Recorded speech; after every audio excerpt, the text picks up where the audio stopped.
नमस्कार मित्रों, यदि आप जीवन बीमा के एजेंसी का परीक्षा देने में इंटरेस्टेड हैं तो मैं जो वीडियो आपके सामने रखने जा रहा हूं that is going to be of great use for you. इसे आप ध्यान से देखें। इस वीडियो में मैं प्रोडक्ट के बारे में, जो लाइफ इंश्योरेंस के प्रोडक्ट होते हैं, उसकी कुछ चर्चा आपके सामने करने जा रहा हूं। अगर लाइफ इंश्योरेंस की बात की जाए तो हमारा सबसे बेसिक प्रोडक्ट है टर्म इंश्योरेंस, जिसे अवधि बीमा या मियादी बीमा भी कहते हैं। तो टर्म इंश्योरेंस को बहुत अच्छे से समझना हमारे लिए सबसे पहले बहुत ज़रूरी है, क्योंकि ये हमारा लाइफ इंश्योरेंस का सबसे बेसिक प्रोडक्ट है। टर्म इंश्योरेंस या अवधि बीमा, जैसे कि आपको नाम से ही स्पष्ट है, ये एक निश्चित टर्म के लिए ये पॉलिसी होती है और इस पॉलिसी में ये एक शुद्ध बीमा है, शुद्ध इंश्योरेंस है। इसमें कोई बचत तत्व नहीं होता है। बचत तत्व से हमारा मतलब है इसका कोई कैश वैल्यू नहीं होता है। मेरा मतलब है कि अगर आप जीवित रहते हैं, इस पॉलिसी में हम जीवित रहते हैं, तो हमें कुछ भी नहीं मिलता। एक टर्म के लिए बीमा कंपनी हमारा रिस्क उठाती है, हमारे मृत्यु के बाद हमारे नॉमिनी को पैसा देगी। ये एक शुद्ध बीमा है जिसमें सिर्फ एक सुरक्षा कवर है। सुरक्षा है हमारे यदि हमारा मृत्यु होगा तो हमारे नॉमिनी को उस टर्म के अंदर, उस अवधि के दौरान, उस मियाद के दौरान अगर मृत्यु होता है तो हमारे नॉमिनी को एक रकम, बीमा की रकम दी जाती है बीमा कंपनी के द्वारा। लेकिन जीवित रहने पर हमें कुछ नहीं मिलता, क्योंकि इस प्रोडक्ट में कोई बचत तत्व नहीं है। तो ये टर्म इंश्योरेंस, अवधि बीमा, मुझे लगता है थोड़ा आप समझ गए होंगे, एक निश्चित अवधि के लिए होता है, इसीलिए इसका नाम टर्म इंश्योरेंस रखा गया। और दूसरा प्रकार जो हुआ करता था, होता है बीमा का, वो परमानेंट इंश्योरेंस या होल लाइफ पॉलिसी कहते हैं। वो पूरे लाइफ की पॉलिसी होती है, इसीलिए उसे होल लाइफ पॉलिसी कहे। तो अभी हम सबसे शुरुआती दौर में हम बीमा के प्रोडक्ट को दो भाग में बांट के इसे समझने की कोशिश कर सकते हैं। एक टर्म इंश्योरेंस, एक परमानेंट इंश्योरेंस। टर्म इंश्योरेंस वो हुआ जो एक टर्म के लिए, एक अवधि के लिए, एक निश्चित अवधि के लिए हो रहा है, इसलिए इसे अवधि बीमा या मियादी बीमा भी कहते हैं। और परमानेंट इंश्योरेंस जो है या होल लाइफ पॉलिसी जो पूरे लाइफ के लिए है, ये हमारा 100 ईयर्स तक का रिस्क कवर लेती है।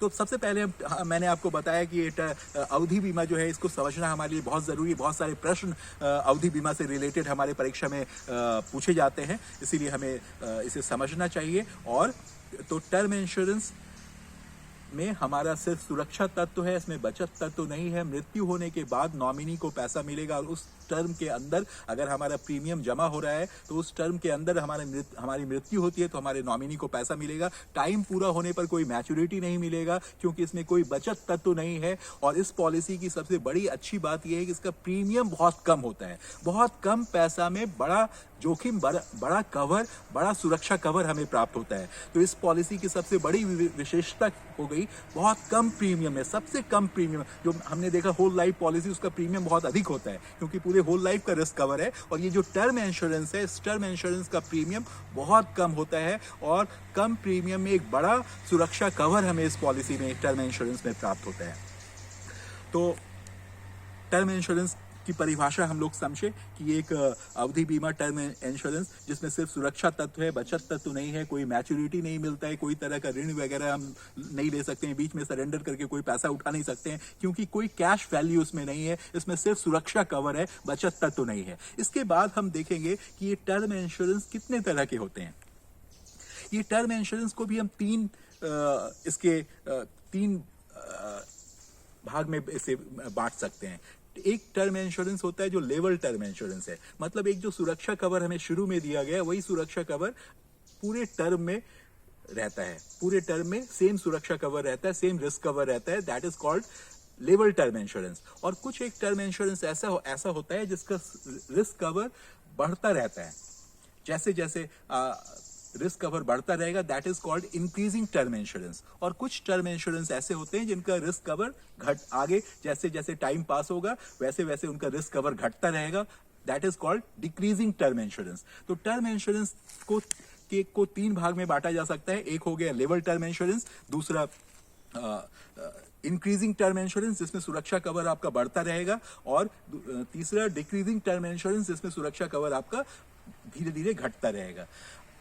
अब ये डिक्रीजिंग टर्म इंश्योरेंस है, इनका इसका यूज कहाँ पे है ये हमें समझना चाहिए। जब हम कभी बैंक से लोन लेते हैं, तो बैंक से जब लोन हम लिए, तो जैसे हमने घर के लिए 40 लाख रुपए लिए लोन, तो हमें मॉर्गेज किया अपने घर को। अगर हम उसके साथ एक इंश्योरेंस ले लेते हैं, तो हमारे मृत्यु के बाद इंश्योरेंस कंपनी बैंक को पैसा देगी और हमारा घर मॉर्गेज से, बंधक से मुक्त हो जाएगा। तो ऐसी स्थिति में भी हम टर्म इंश्योरेंस का यूज करते हैं। टर्म इंश्योरेंस लेकर हम अपने घर को, ऐसी स्थिति से अगर हमारी मृत्यु होती है तो हमारे घर पर बैंक उनका जब्ती कुर्की ना करे और हमारा घर बंधक से मुक्त हो जाए, मॉर्गेज से फ्री हो जाए। इसके लिए हमें क्या करना होता है, उसके साथ एक टर्म इंश्योरेंस लेना होता है। लेकिन यहाँ पे प्रश्न ये उठता है कि यदि हमने लेवल टर्म इंश्योरेंस लिया, मान लीजिए 40 लाख रुपए का हम ऋण लिए हुए हैं बैंक से और 40 लाख रुपए का एक लेवल टर्म इंश्योरेंस लिए, तो 5 साल के बाद हम बैंक को 2-2 लाख हर साल दे रहे हैं, तो 5 साल में हमने 10 लाख रुपए बैंक को दे दिया। लेकिन हमारा रिस्क कवर अभी भी 40 लाख रुपए का। अगर हमारी मृत्यु होती है तो बैंक को 40 लाख रुपए मिलते हैं। इंश्योरेंस का रूल है कि insurance is not for profit. Nobody should be getting profit from insurance. तो क्या होता है कि ये सिर्फ क्षतिपूर्ति के लिए होता है। Financial benefit should be avoided in insurance. तो इसलिए क्या होता है कि वो आप जैसे 40 लाख का अगर लेवल टर्म इंश्योरेंस देंगे और हमारा 5 साल के बाद डेथ होगा, बैंक को ऑलरेडी 10 लाख रुपया मिल गया है और फिर से 40 लाख, तो 10 लाख का बैंक को प्रॉफिट होगा। तो that is insurance company takes care of it कि nobody should be getting financial profit from insurance. तो इसीलिए क्या करती है, वो लेवल टर्म इंश्योरेंस नहीं देके उस समय डिक्रीजिंग टर्म इंश्योरेंस को वहां पर यूज किया जाता है कि जैसे जैसे हमारा इंस्टॉलमेंट ईएमआई वहां पे जमा होता जा रहा है बैंक में, वैसे वैसे हमारा रिस्क कवर भी घटता जा रहा है। अगर 10 साल के बाद हमारा मृत्यु होता है तो 10 साल में हमारा 20 लाख रुपए वहां जमा हो गया है और हमने 40 लाख रुपए का टर्म इंश्योरेंस तो लिया, लेकिन वो डिक्रीजिंग टर्म इंश्योरेंस लिया। 10 साल के बाद उसका रिस्क कवर भी 20 लाख रुपए, वो हमारी मृत्यु होती है तो बैंक को 20 लाख रुपए मिलता है और इससे उनका क्षतिपूर्ति हो जाता है।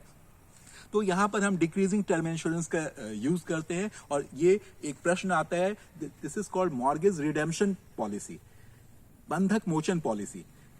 बंधक मोचन पॉलिसी कहां पर यूज करते हैं? आमतौर पर गृह ऋण लेने में यूज करते हैं।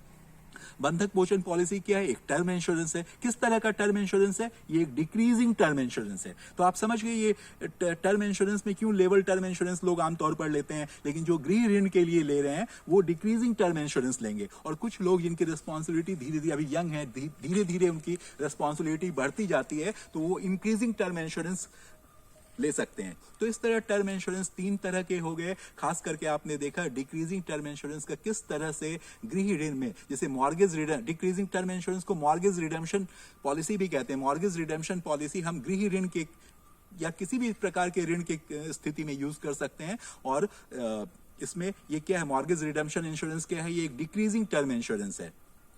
अब हमें दूसरा पॉइंट यहां पे ये ध्यान में रखना है, चाहे हम लेवल टर्म इंश्योरेंस लें, इंक्रीजिंग टर्म इंश्योरेंस लें या डिक्रीजिंग टर्म इंश्योरेंस लें, लेकिन हमारा रिस्क, हमारा जो प्रीमियम है वो स्थिर रहता है तीनों ही केस में। ऐसा नहीं है कि डिक्रीजिंग टर्म इंश्योरेंस लेंगे, रिस्क कवर तो डिक्रीज करेगा पर प्रीमियम स्थिर रहेगा। ये प्रश्न परीक्षा में पूछे जाते हैं, इसका खास आपको ध्यान में रखना है। यदि आपने इंक्रीजिंग टर्म इंश्योरेंस लिया है, सुरक्षा कवर आपका बढ़ेगा, प्रीमियम स्थिर रहेगा, प्रीमियम नहीं बढ़ेगा। डिक्रीजिंग टर्म इंश्योरेंस ले रहे हैं, सुरक्षा कवर घटेगा लेकिन आपका प्रीमियम नहीं घटेगा, प्रीमियम स्थिर रहेगा। चाहे आप लेवल टर्म इंश्योरेंस लें, इंक्रीजिंग टर्म इंश्योरेंस लें, डिक्रीजिंग टर्म इंश्योरेंस ले, प्रीमियम स्थिर रहेगा। प्रीमियम ना तो बढ़ेगा ना घटेगा, तीनों ही स्थिति में प्रीमियम स्थिर रहेगा। और डिक्रीजिंग टर्म इंश्योरेंस खासकर गृह ऋण में मॉर्गेज रिडेम्पशन पॉलिसी या बंधक मोचन पॉलिसी के रूप में, जिस पर प्रश्न हमेशा परीक्षा में आता है, तो मुझे लगता है आप समझ गए होंगे कि ये बंधक मोचन पॉलिसी या मॉर्गेज रिडेम्पशन पॉलिसी क्यों है, क्योंकि ये हमारे घर को हमारी मृत्यु के बाद बंधक से मुक्त करता है, इसीलिए इस पॉलिसी का नाम बंधक मोचन पॉलिसी कहते हैं। और ये एक डिक्रीजिंग टर्म इंश्योरेंस है।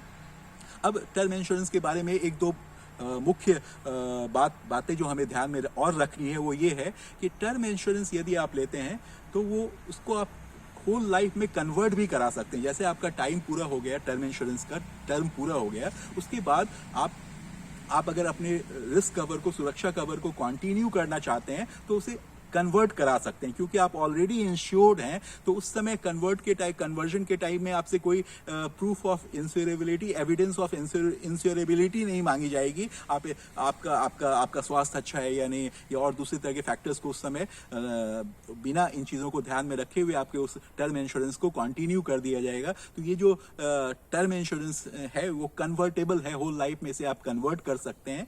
और बहुत सारे टर्म इंश्योरेंस ऐसे होते हैं जिनका जो एनुअली रेन्यूअल होते हैं, हर साल उसका प्रीमियम रेन्यूअल होता है। उस तरह के बहुत सारे हैं, बहुत सारे जो पूरे टर्म के लिए है वो है। तो इस तरह से ये टर्म इंश्योरेंस पर आपको बहुत सारे प्रश्न आते हैं, खास करके जो लोग जिन लोग ये आय की सुरक्षा देता है, जिनके पास कम साधन कम है, रिसोर्सेज कम है और खर्चा या रेस्पॉन्सिबिलिटी, लाइबिलिटीज इनके पास बहुत अधिक है, उनको टर्म इंश्योरेंस जरूर लेना चाहिए। जैसे एक कोई व्यक्ति है जो अभी अभी अपना लाइफ शुरू किया है, उनकी वाइफ है, बच्चे हैं, उन्होंने हाउसिंग लोन लिया हुआ है, कार लोन लिया हुआ है, और जो उनका इनकम अकेले, पूरी फैमिली उनके अकेले के इनकम पर डिपेंडेंट है, और वो सॉफ्टवेयर इंजीनियर हैं या किसी भी ऐसे प्रोफेशन में वो अर्न करके ये कर रहे हैं, अपना लाइवलीहुड, अपना सारा ईएमआई वगैरह भर रहे हैं। ऐसे व्यक्ति के लिए खास करके टर्म इंश्योरेंस बहुत ज़रूरी है।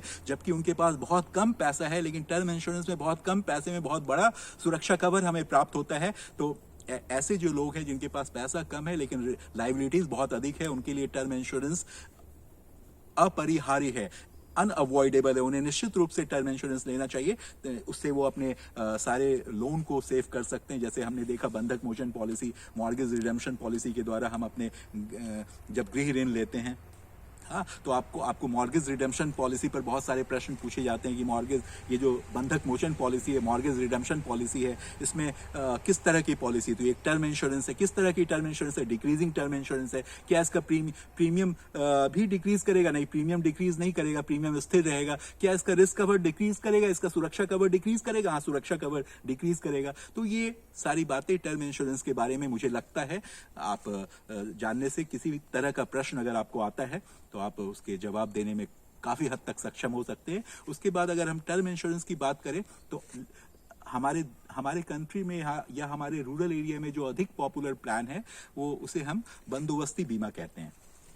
वो एक टर्म इंश्योरेंस और बचत का एक कॉम्बिनेशन है। टर्म इंश्योरेंस ये हो गया, आपने देखा, एक सुरक्षा है, उसमें रिस्क कवर है, डेथ होने पर, मृत्यु होने पर पैसा मिलेगा। लेकिन हमारे देश में जो हमारा जो एपेटाइट है कस्टमर का, जो वो चाहते हैं कि हमें हमारे पॉलिसी का कुछ कैश वैल्यू भी हो, कभी ज़रूरत पड़े तो हमें कुछ पैसा उससे मिल सके, या फिर टाइम पूरा होने के बाद उसमें सेविंग्स एलिमेंट भी होने चाहिए, बचत तत्व भी होने चाहिए, ताकि मैच्योरिटी के टाइम में हमें एक अच्छा खासा रकम मिले। तो हमारे कस्टमर का रुझान इस तरह का है, इसीलिए हमारे देश में जो ज़्यादा पॉपुलर पॉलिसी है वो क्या किया, उन टर्म इंश्योरेंस और शुद्ध बंदोबस्ती, ये जो बचत तत्व वाले जो प्रोडक्ट हैं, शुद्ध बंदोबस्ती, और ये इंश्योरेंस, शुद्ध इंश्योरेंस वाले जो प्रोडक्ट है टर्म इंश्योरेंस, ये टर्म इंश्योरेंस और शुद्ध बंदोबस्ती को कंबाइन करके, कॉम्बिनेशन के साथ एक प्रोडक्ट बनाया गया जिसे बंदोबस्ती बीमा कहते हैं, एंडोमेंट पॉलिसी कहते हैं। बंदोबस्ती, इसमें आपके जरूरत को भी बंदोबस्त किया गया है कि आपको आर्थिक, जो आपका टाइम पूरा होने पर जो आपका लक्ष्य है जीवन का, कि हमें बच्चे के एजुकेशन के लिए पैसा चाहिए, घर बनाने के लिए पैसा चाहिए, रिटायरमेंट के बाद के लिए पैसा चाहिए, तो वो बंदोबस्ती वो भी बंदोबस्त इसमें होता है। तो ये जो बंदोबस्ती पॉलिसी है, ये क्या है, सुरक्षा तत्व और बचत तत्व का एक कॉम्बिनेशन है। सुरक्षा तत्व हमने देखा कौन सी पॉलिसी है जिसमें सिर्फ सुरक्षा तत्व है, तो टर्म इंश्योरेंस, अवधि बीमा सिर्फ सुरक्षा तत्व है। और शुद्ध बंदोबस्ती की बात करें तो वो बचत तत्व है। तो शुद्ध बंदोबस्ती और टर्म इंश्योरेंस, अवधि बीमा को मिला के कौन सा बीमा बनाया गया, वो है बंदोबस्ती बीमा, जो हमारे देश में रूरल एरिया में खास करके बहुत पॉपुलर है। उसमें आपको सुरक्षा कवर भी एक मिल जाता है और साथ में कैश वैल्यू भी पॉलिसी की होती है, मैच्योरिटी होने पर पैसा भी मिलता है। यदि ऋण आपको लेना हो तो ऋण लेने के लिए भी ये बंदोबस्ती पॉलिसी बहुत अच्छी होती है। इस पॉलिसी के आधार पर इसी पॉलिसी से आप ऋण ले सकते हैं।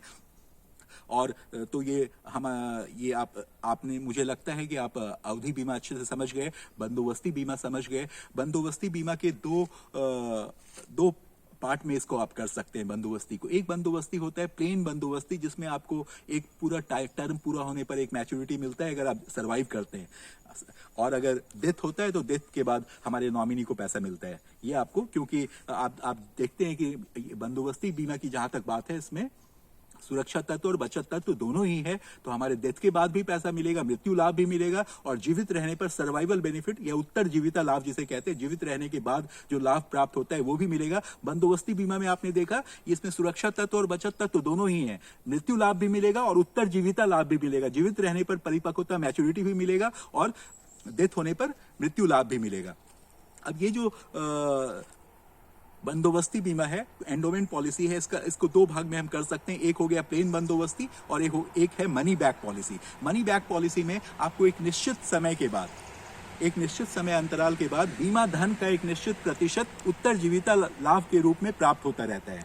मनी बैक प्लान यदि लेते हैं, किसी मनी बैक प्लान में 5 वर्ष में, किसी में 4 वर्ष में बीमा धन का, किसी में 20%, किसी पॉलिसी में आपको 25%, इस तरह के अलग अलग पॉलिसी, अलग अलग इंश्योरर के अलग अलग पॉलिसी के अलग अलग रूल्स होते हैं। तो आपको एक निश्चित, लेकिन मनी बैक का जो एक कॉमन फैक्टर है वो क्या है, एक निश्चित समय अवधि के बाद बीमा धन का एक निश्चित प्रतिशत आपको उत्तर जीविता लाभ के रूप में प्राप्त होता रहता है। ये मनी बैक पॉलिसी हो गई, धन वापसी पॉलिसी। तो आपसे पूछा जाता है कि आप ये जो जिस पॉलिसी में आपको एक निश्चित समय अवधि के बाद बीमा धन का एक निश्चित प्रतिशत उत्तर जीविता लाभ, सर्वाइवल बेनिफिट के रूप में प्राप्त होता रहेगा, उस पॉलिसी को आप क्या कहेंगे? उस पॉलिसी को हम मनी बैक पॉलिसी कहेंगे। अब मनी बैक पॉलिसी के बारे में एक दो चीज हमें जानना होता है। यदि कस्टमर मनी बैक में जो मैच्योरिटी मिलेगा, वो जो बीच में आपने सर्वाइवल बेनिफिट, उत्तर जीविता लाभ जो आप 5 वर्ष या 4 वर्ष पे जो ले चुके हैं 2 बार 3 बारी, वो काट करके आपको लास्ट में मैच्योरिटी प्राप्त होता है। लेकिन अगर कस्टमर का डेथ होता है, पॉलिसी होल्डर का यदि डेथ होता है, तो उस केस में वो जो उनको उत्तर जीविता लाभ, सर्वाइवल बेनिफिट दिया गया था, वो उत्तर जीविता लाभ काटा नहीं जाता है। वो पूरा, अगर उनकी 5 लाख की पॉलिसी है, पूरा 5 लाख रुपए नॉमिनी को दिया जाएगा, और ये उसमें जो उनको बीच में उत्तर जीविता लाभ, मान लीजिए वो 50,000 करके 3 बार ले चुके हैं, वो नहीं काटा जाएगा। लेकिन मैच्योरिटी में जो सर्वाइवल बेनिफिट उन्होंने ले लिया है वो काट करके मैच्योरिटी मिलेगा, लेकिन डेथ होने पर वो पैसा नहीं काटा जाता है। अगर आपने ऋण भी लिया, मैंने आपको बताया कि आप बंदोबस्ती बीमा में ऋण ले सकते हैं, अवधि बीमा में ऋण आप उस पॉलिसी के बेसिस पे नहीं ले सकते हैं, क्योंकि बचत तत्व उस पॉलिसी में है ही नहीं। लेकिन अगर बंदोबस्ती बीमा करते हैं आप, तो ऋण ले सकते हैं। यदि आपने ऋण लिया हुआ है तो ऋण आपका चाहे मैच्योरिटी हो चाहे डेथ हो, दोनों ही केस में काट करके पैसा मिलता है। ऋण का पैसा, उसका इंटरेस्ट वो काट करके पैसा दिया जाता है। लेकिन मनी बैक पॉलिसी में जो बीच बीच में हमें रिटर्न मिलता है, उत्तर जीविता लाभ मिलता है, वो डेथ के केस में वो पैसा नहीं काटा जाता है। ये एक खास बात होती है मनी बैक पॉलिसी में, कि मनी बैक पॉलिसी में जो हमें बीच बीच में रिटर्न मिला है, बीमा धन का एक निश्चित प्रतिशत जो उत्तर जीविता लाभ के रूप में हमें एक निश्चित समय अवधि के बाद प्राप्त होता रहता है, डेथ होने पर वो पैसा नहीं काटा जाता है, जबकि मैच्योरिटी में वो पैसा काट लिया जाता है। लेकिन ऋण अगर हम लेते हैं तो ऋण और उसका इंटरेस्ट दोनों ही स्थिति में, चाहे वो मैच्योरिटी हो चाहे मृत्यु हो, दोनों ही स्थिति में वो काट करके हमारे नॉमिनी को दिया जाता है। तो मुझे लगता है इस वीडियो में मैं आपको इसी 2 प्रोडक्ट के बारे में बता रहा हूं, अवधि बीमा और अवधि बीमा जो एक शुद्ध इंश्योरेंस है, उसमें कोई बचत तत्व नहीं है, सिर्फ सुरक्षा तत्व है, और अपनी आय को सुरक्षित करने के लिए बहुत अच्छी पॉलिसी है। जिनका इनकम मान लीजिए 1 लाख रुपया पर मंथ है, अगर वो 1 करोड़ की पॉलिसी, 2 करोड़ की पॉलिसी अवधि बीमा लेते हैं, क्योंकि कम प्रीमियम में बड़ा कवर मिल जाता है उन्हें। हाँ, बहुत कम पैसा। अगर 1 करोड़ की वो बंदोबस्ती बीमा लेंगे तो बंदोबस्ती बीमा में बचत तत्व होने के कारण उसका प्रीमियम बहुत अधिक हो जाता है, तो वो 1 करोड़ 2 करोड़ की बंदोबस्ती बीमा अफोर्ड नहीं कर पाएंगे। लेकिन 1 लाख रुपए कमाने वाला व्यक्ति 1 करोड़ 2 करोड़ की अवधि बीमा, टर्म इंश्योरेंस को अफोर्ड कर सकता है, क्योंकि बहुत कम प्रीमियम में बहुत बड़ा सुरक्षा कवर मिलता है। अगर उनकी मृत्यु होती है तो 2 करोड़ रुपए उनके नॉमिनी को मिलेगा, उस पैसे से वो अपने सारे लोन वगैरह को चुका सकते हैं, और जो पैसा बच गया उनके पास 1.5 करोड़ 1.25 करोड़, उसको अगर किसी बिजनेस में या बैंक में रख दिया जाए तो उसके इंटरेस्ट से वो उनका लाइफ स्टाइल वैसा ही बना रह सकता है जैसा उनके पति के जीवित रहने से था। ये उद्देश्य होता है अवधि बीमा का, कि आपका जीवन स्तर वैसा ही बना रहे जैसा पहले था, उनके जीवित रहने से था।